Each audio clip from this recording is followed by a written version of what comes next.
Well, hello, Glue Troopers. Hope you guys enjoyed the live stream. That sort of took on a life of its own. But I bought another one for the next live stream. Hopefully that one will go smoother.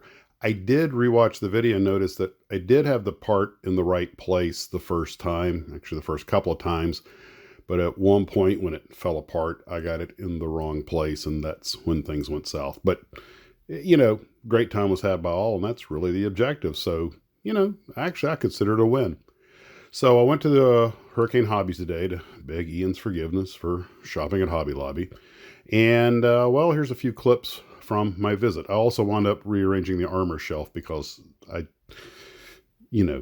because you do. So I'm back at Hurricane Hobbies. Ian let me back in the store even though he did catch me shopping at Hobby Lobby. But I'm going to get another one of these for the next live stream. I'm in a tanky mood. I think it's going to be this one, the Cromwell. See if I can do a little bit better this time. Maybe I'll pre-build it. Okay, I just realized that's not a snap-tight kit. That's a beginner kit. I want to get something snap-tight for the next show. Somebody was talking about doing the hippie van. Well, they've got one already done. So, I've got plenty of Messerschmitts and Spitfires. You know what? I'm still in a tanky mood. Yeah, we'll do the Challenger. I don't have any British armor, so we'll see how that works out. Got an RC Jeep. And they got a bigger scale in here that's just well, it's an RC also, because they do a lot of RCs here at Hurricane Hobbies. And that's pretty freaking awesome, isn't it? I think that one's 1.6, and I think that one's 1.16. Oh, no, 112. Okay, 112. Here's Ian. He let me back in the store.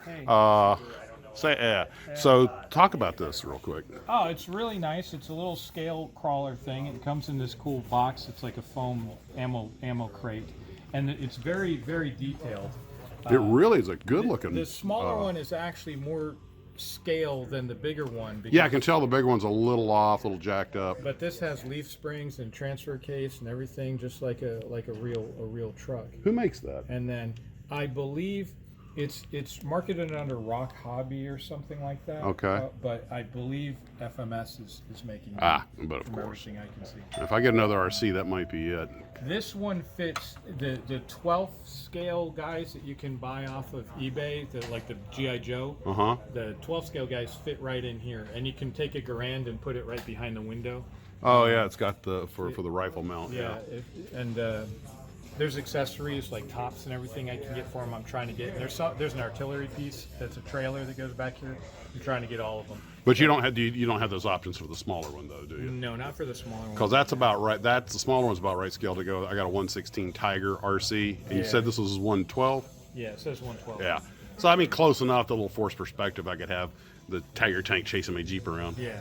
Ian just told me he's going to get some more of he's going to order some more of the snap tights, the quick builds. He's going to get the red van, and he's going to include a link to the quote unquote tutorial, i.e. the live stream. You know, in keeping with our statements that building models is very much a history-oriented thing, I'm looking at this, and here's one of these vehicles that, unless you're a hardcore armor guy, I didn't even know existed. But now I know the Soviet ATP artillery tractor. I didn't even learn about that when I was in the Army. We were training to fight the Soviets back then. But just models expose you to so much cool stuff in the universe. And when not exposing you to the universe itself.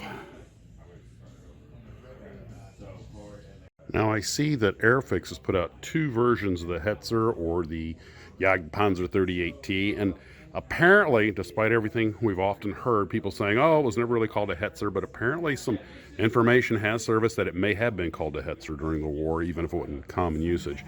That's a debate I'm not going to have right now, but for all you armor guys, I wanted to point that out. Now, the interesting thing is they're both Airfix 135 scale, but the late version is substantially cheaper. It's $47.99, whereas the early version is $54.99. I'm not sure what's with the price difference, but anyway, it's nice that he's got both of them for all the tread heads out there.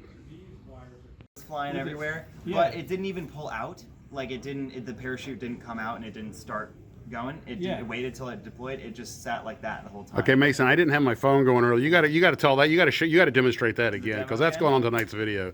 You got these in stock, right? Yeah. Oh, okay. In stock. So, you got a little stand. You can set that in the ground. You got your rocket. It's electric. You can just press it or hold it once to start it, and then you have 3 different height settings. You have 100 feet, 50 feet, 100 feet, 150 feet. Press it to start. This will be the shortest setting. And then it'll do its little wind up, kind of get its bearings. It starts on the stand, it'll start spinning. Hits its full throttle. It's got some pretty good steam behind it. And then it's flying. I can feel the air over here from it. Everyone runs and goes and gets it. And you can do this, I believe it's like 10 times on the highest setting, 20 times on the lower settings, stuff like that. So you just plug it in? It's a USB charge. Yeah, comes with a USB charger. Everything's good and to go. it looks awesome when it's spinning because all those lights spin around as it's going up. And what's this thing called? What's the brand name or whatever? This is Rage RC, and it is the double XL spinner rocket. Spinner missile XL. That's a lot safer than the other guy. I am so going to get one of those and make it up like the old, what do you call it? The Disney, the TWA rocket, the moon rocket, from Tomorrowland. Oh, God, we live in the future. That is a build-up in the store of a Gamma Goat, and they actually had those when I was in the Army. I rode in them. Man, they were noisy. And the engine's right there behind the driver. Not the most comfortable thing on earth. Bill Murray drives one in the movie Stripes. When they got it painted up as a Russian vehicle. Or Czechoslovakian.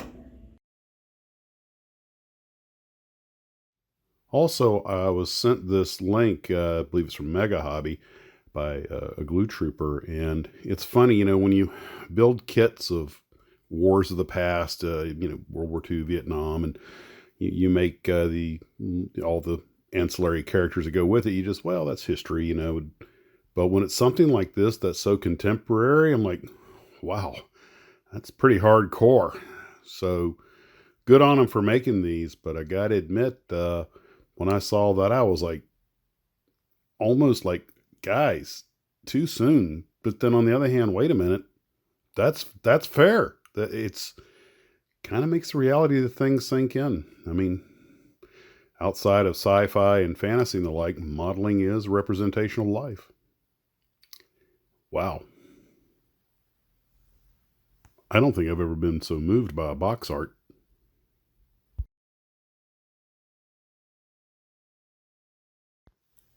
Well, that's all for this time, guys. I don't know if I'll be doing the next live stream on the 11th or the 18th. Those will be my next Saturdays off. We'll just see how it goes. I'll let you know when I'm going to be free to do one. And other than that, guys, take care of yourselves. And as always, model on.